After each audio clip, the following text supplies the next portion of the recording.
Dr. Andy Lien. So Dr. Ania, so please allow me just to extract part of your bio data to share with our participants today.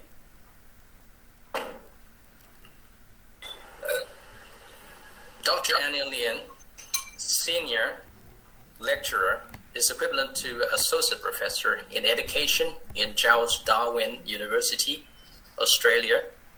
Since 1993, Ania has held positions at various universities in Australia, with her work focusing on the uses of technology in second language learning and education in general, including software development.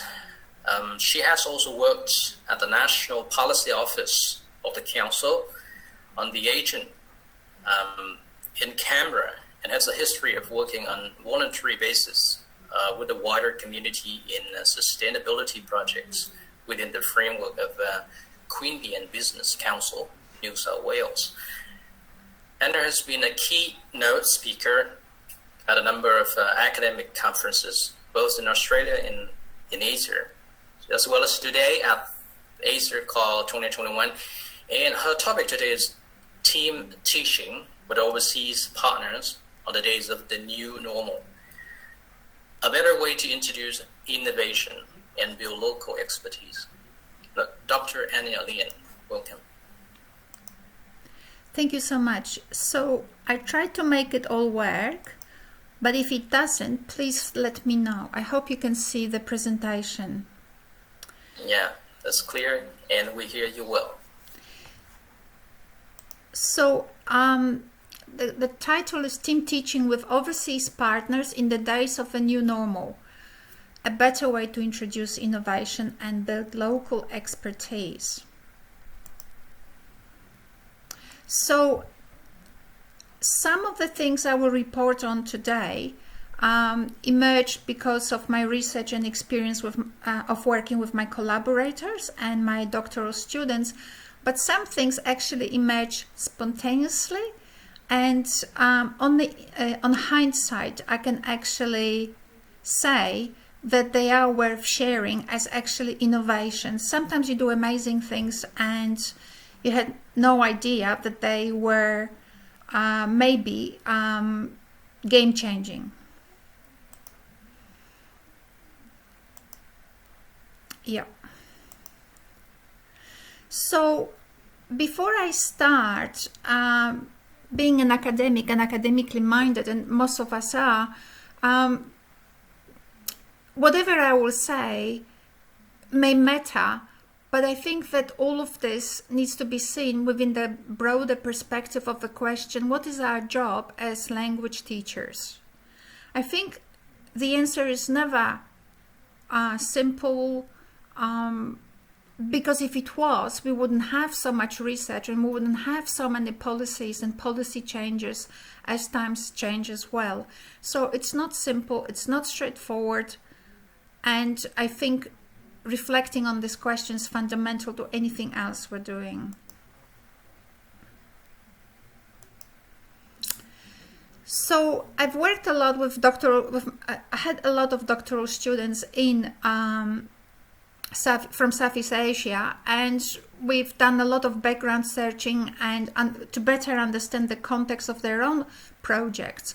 And we now understand that the development of Asia in the 21st century is marked by a number of challenges, including the need to enhance people's employability skills, infrastructure development, and economic diversification, and breaking away from the reliance on the traditional technologies of framing and agriculture. Everybody is aware of this.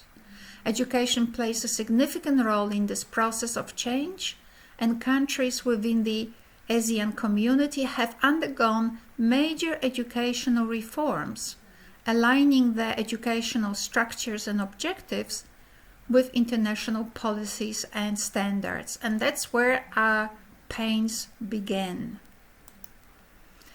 So on the left here, on the left we have the circle here, which is actually taken from the national curriculum of Cambodia. you can see that the focus is on the full citizen, development of a full citizen of the in the national curriculum of Cambodia, and around it we have the Cambodian government has identified a number of skills and concerns that they believe comprise a full citizen. Whether they're correct or not, it's not an issue, and whether they are the ones that they would have, that another country has selected, or whether you would select if you were to define a full citizen. What's really important here, that we have a full citizen, but we have a learner who is to become a full citizen is embedded, is put straight inside of the community. So our learner is not in the classroom, is not in a context where there is only a learner, his peers, and the teacher. There is no teacher here. The modern curricula guided by 21st century skills are not saying we want a student who knows how to do grammatical exercises or knows where to put comma in a sentence. We want a fully functional critical participant in a society. And that's what needs to take place in our language learning environments. Not the drills. We're not teaching for the drills, we're teaching to develop a full citizens. I'm not saying the drills don't have a place, but they need to be smartly or integrated in order to play a role to support the student, not to support our vision of language learning as being about making sure that our children don't make grammatical mistakes, right? There's plenty of people, including me. I'm of Polish origin. I was born in Poland.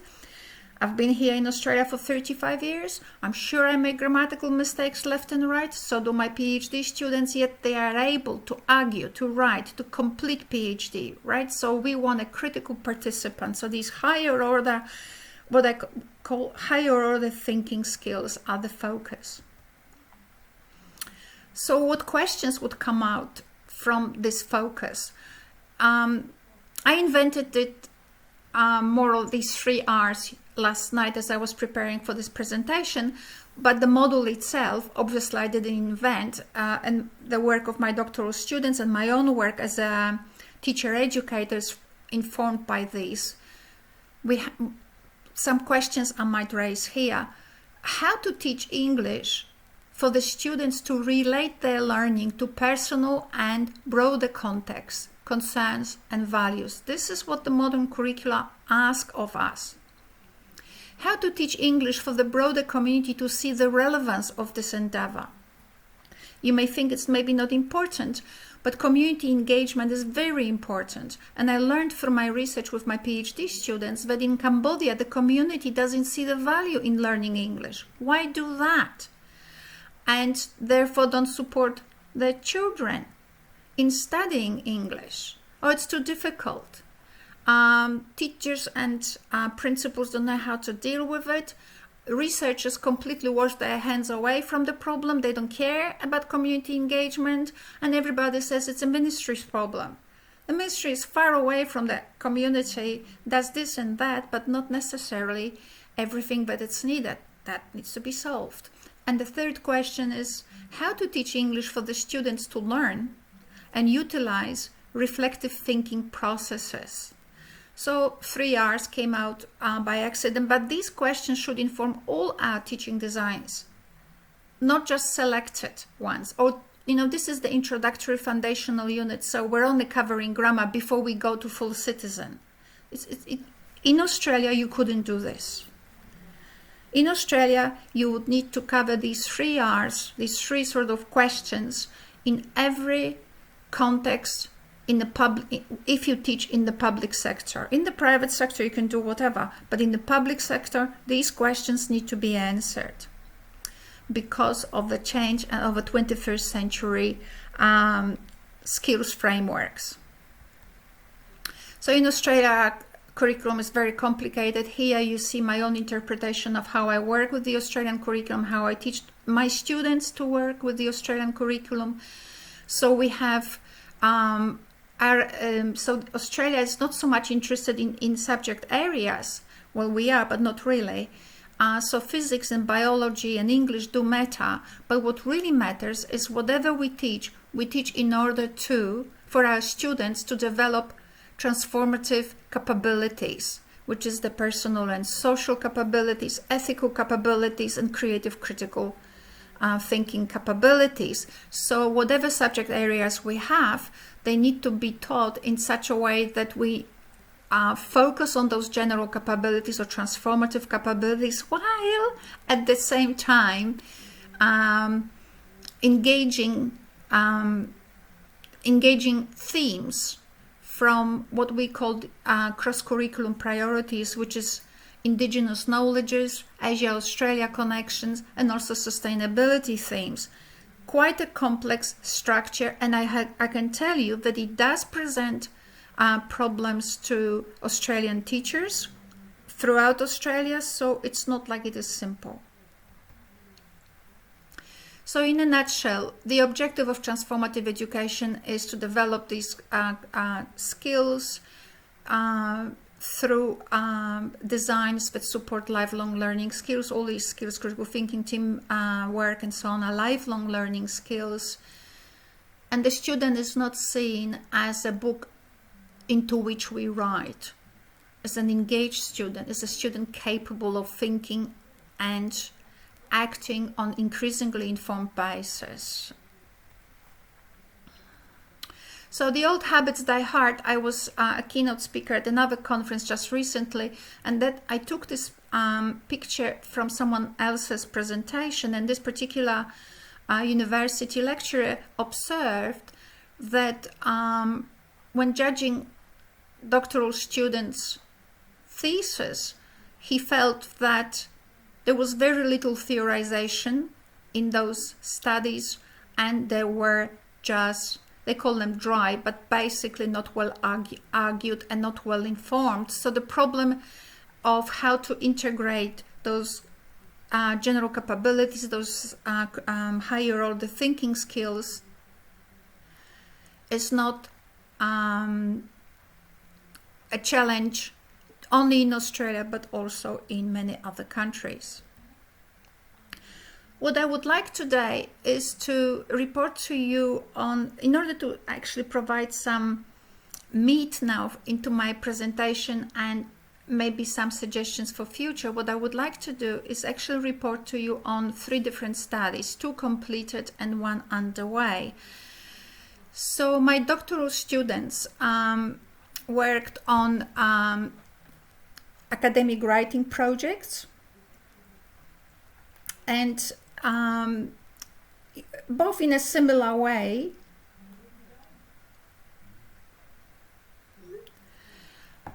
Yet Dr. Lala Bumela was working in a face-to-face and also online context, while Mr. Lukman Behagi, who just finished his project, hasn't finished his PhD, but finished his project, and we have results from his study, was only online.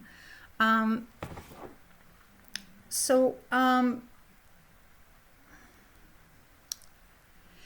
the other project that I want to talk about comes from Cambodia. We are now, so my university together with Professor Lian and also scholars from the Royal University of Phnom Penh, we are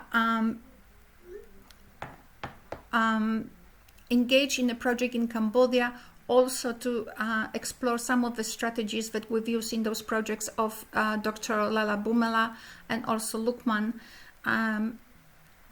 and see whether they actually will work and what implications we could derive from those studies.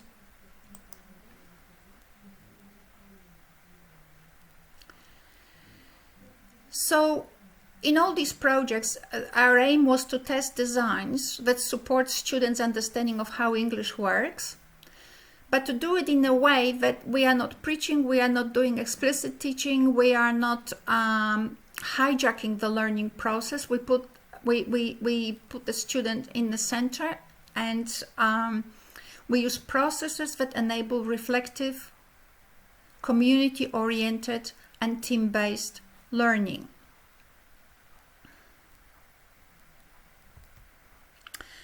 So everything is good, and we can talk about different technology tools, which I will talk about, different technology tools, different strategies that we use for teaching to support learning. But I think at the heart of everything is assessment.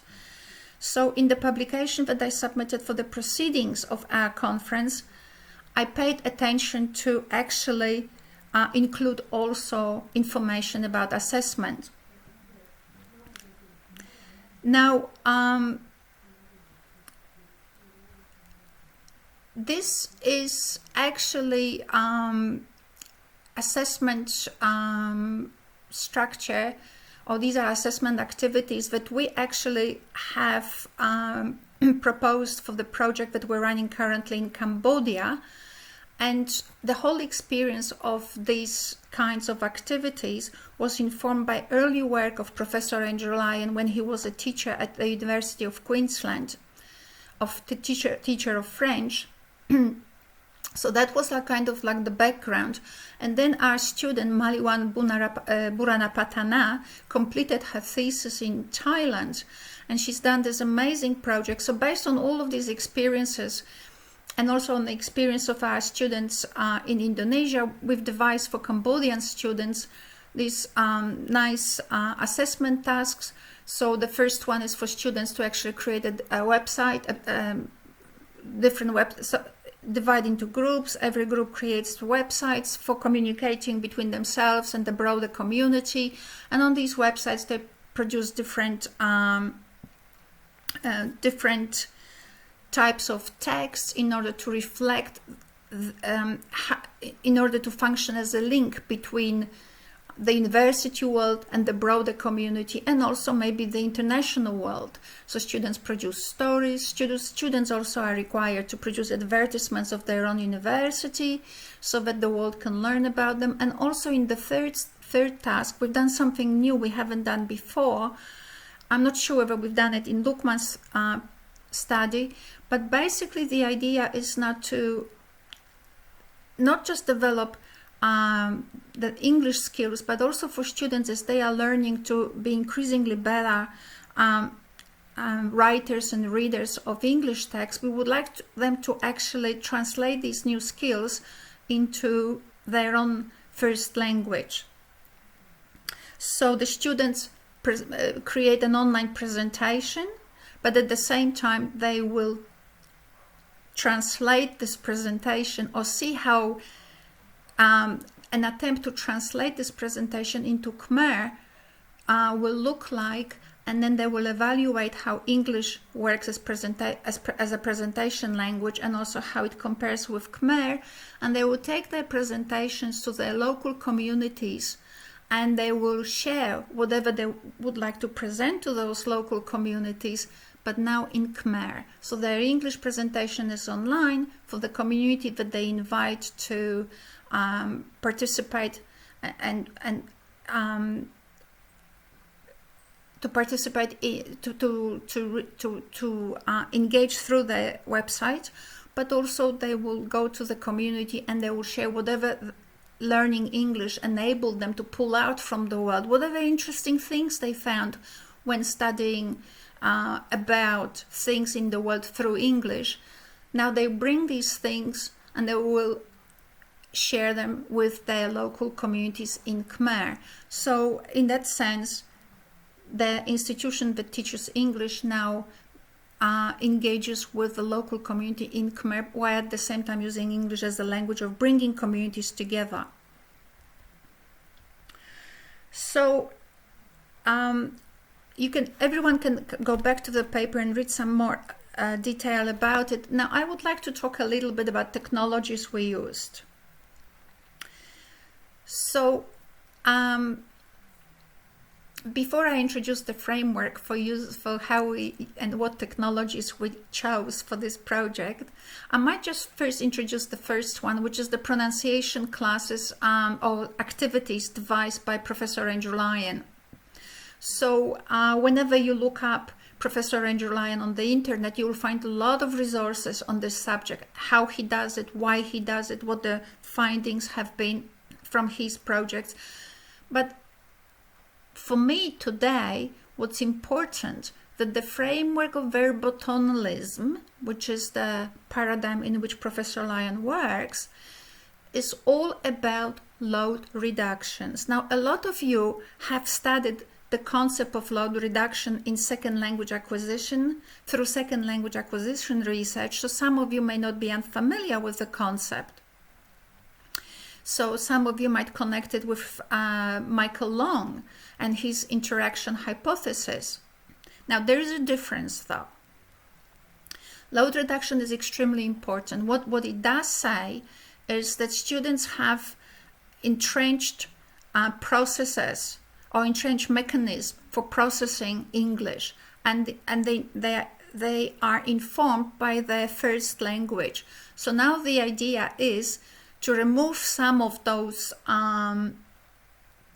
interfering processes in such a way so that the cognitive resources of the student can be focused on, can be reined in and focus on a specific aspect that you want the students to be aware of, without this process of awareness elicitation being interrupted by the processes you actually don't need. I will expand on it a little bit later. So basically, verbotonalism makes use of Ramachandran's hypothesis developed in the context of his neuroscience research with patients with paralyzed brains. Now, I wish we didn't have this thing here. Oh, I can move it. This is great.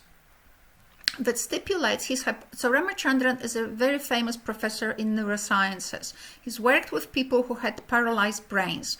And what he discovered was that there are differences in... There are different needs for which we have the left hemisphere and the right hemisphere. And what he has discovered is the right hemisphere is the hemisphere that actually is, for the lack of better word, responsible for learning new information.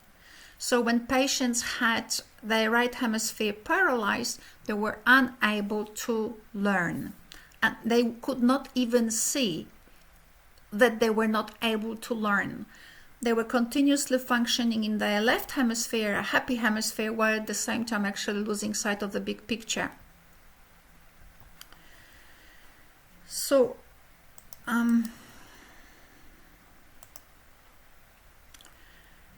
so the right hemisphere is basically this holistic, involves holistic systems, like what Professor Andy Lien uses, which is the intonation, emotion, image processing, all holistic thinking, right? So all these big processes. So left hemisphere has the structures, Right hemisphere has this context, the systems that hold it together. We'll get back to it.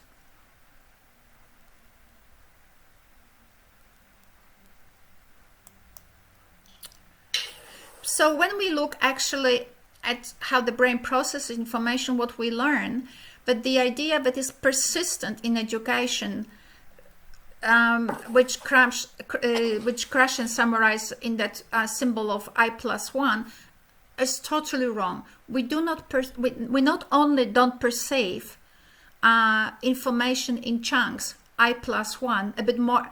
We don't build reality from pieces. We actually make predictions about reality. So we actually have a more top-down, our processing of information is more top-down, not bottom-up. So this research, and you have some names here, should really kill I+1. We should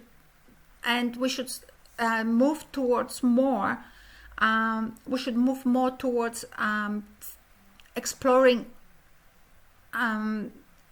the use of learning strategies that align more with evidence, with modern evidence from neuroscience.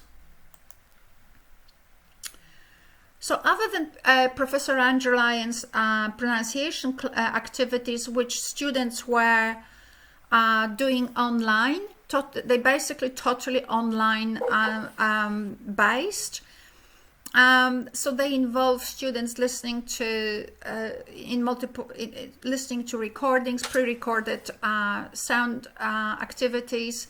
So Andrew Lien explains them somewhere in his own work. However, they also contain or invite students to feel and move to the intonation of English. So we had students all over Asia dancing and tapping to feel the rhythm of English. So some of these activities, say Dr. Lala Bumela was using actually also in class to get students used to pronunciation activities of this kind, and not only just to listen but also through movement. So they were online based, but students could also do them in class just to sort of get used to them. But there was another thing that we used, and for this particular aspect of our students' learning, we didn't have specific technology-based only activities. So what we did was very funny. I invented this model myself, which is reading for emotion. It's a very complex model or strategy. So we target right hemisphere, and then by using emotions, we're now enabling exploration of how students understand text work by exploring emotion. So those emotional explorations of text need to be guided, not in order for students to get the right answers, but in order for students to start feeling free and start feeling permitted to have their own views about text and compare, contrast, explore against other texts and so on. So my doctoral students may have not been able to actually sustain reflective processes of this kind. They didn't have enough experience. So what we did, I pre-recorded activities, and when there was a time for students to reflect, the teacher or my doctoral student would stop the video, and then the student would know how to sustain this particular reflective activity, and then he would play the podcast that I pre-recorded a step further. Then I would say maybe Dr. Lala Bumela would stop here and continue with the students this particular activity. So that was interesting, and that actually created a situation where my doctoral students were not thrown cold to teach in their context in a way that would be limited by their own capacities, by their own understanding of the new model. They came to Australia to do doctoral study. They only saw me for a year before they were sent back to their context to actually teach. It wasn't enough to understand the intricacies. It was so, but these pre-recorded sessions, what they did, they created this collaboration between the expert and the upcoming expert. So, and that also removed so much responsibility, so much weight from the shoulders of my students, and they could now, with the students, engage in those podcasts rather than run the whole lesson themselves and then maybe find themselves that maybe they did something wrong, maybe they slipped back to content-based teachings as opposed to reflection. Now, I have included this slide here because I want you to say two things here. First one, that you can teach academic writing, and that's how I start, with fables. I mean, who uses Aesop's fables to teach academic writing? I do. Why? Because a lot of things that happen in articles and in serious academic papers or scientific reports are already present in fables. Text is a text produced by human brain, therefore a lot of features in short text are present in long text, and fable is a short text. On one page you can see everything you ever needed to see about text or in text. Strategies for reflection, a simple thing like crossing out chunks of the text that make no difference to the grammatical structure of the sentence. So you could easily say a grasshopper was hopping about right? You didn't need to say in a field and one summer day. So crossing out, exploring the emotional impact of words that we crossed out. Why were they there? And you would be surprised what students come up with. My actually Australian students, I teach undergraduate students who will go to schools and teach literacy, English literacy.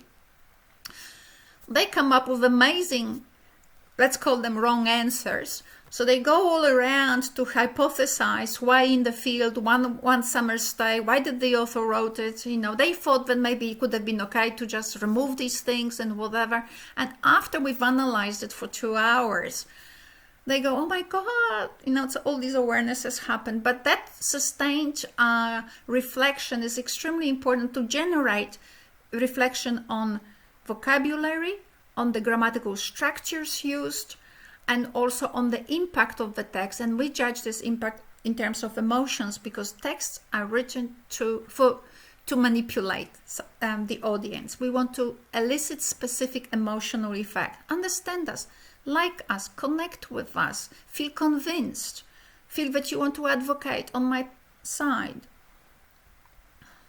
Amazing things. We also use the neurological theory of aesthetic experience. So the conversations led by the expert played to the students, whether in a Zoom context like by Lukman or in classroom as by Lala Bumela. So we used also another theory, which is the neurological theory, also developed by Ramachandran and his colleague Hirstein. We used it to think of more strategies, how we can sustain the reflective process that can help us. So they came up with particular, I have them here on the bottom written up, different qualities of aesthetic experience Ramachandran and Hirstein have identified, like grouping, contrasting, isolating, symmetry, balance, metaphor, perceptual problem solving, all of that. And so I applied them to text analysis in order to elicit from students reflections, increasingly deeper reflections on how texts work.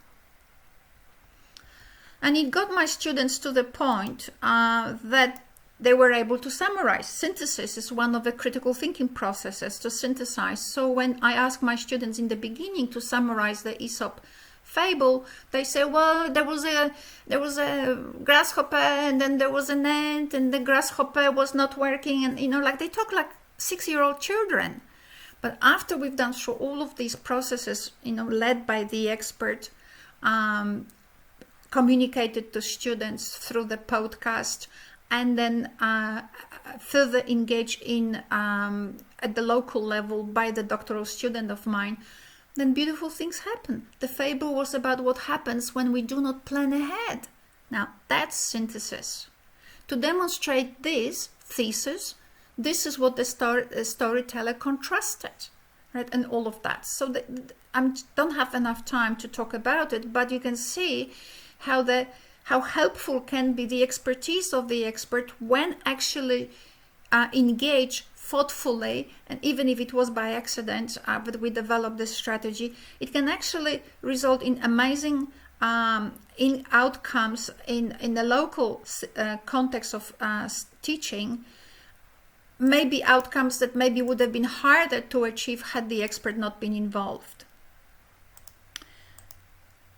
We also looked at emotions, how emotions actually flow through the text, and that enabled us to actually develop a canonical structure of all text. I have no time to discuss it. Sometimes texts play with this canonical structure, but more or less it's the same structure. We looked also we didn't just look at fables, we looked at abstracts of professional abstracts written by educators. We analyzed them using our own tools that we developed here. We actually criticized them because a lot of abstracts, even written by professors, were not well written. So that's very interesting. It was actually entertaining and fun. Power of a student. My reflections enable me to now see so many things. Yes, we also did another thing. Students were recording themselves. So, for example, if you had sentences, your text, so when they were writing their own text for assessment, students were recording themselves, and then they were comparing the intonation curves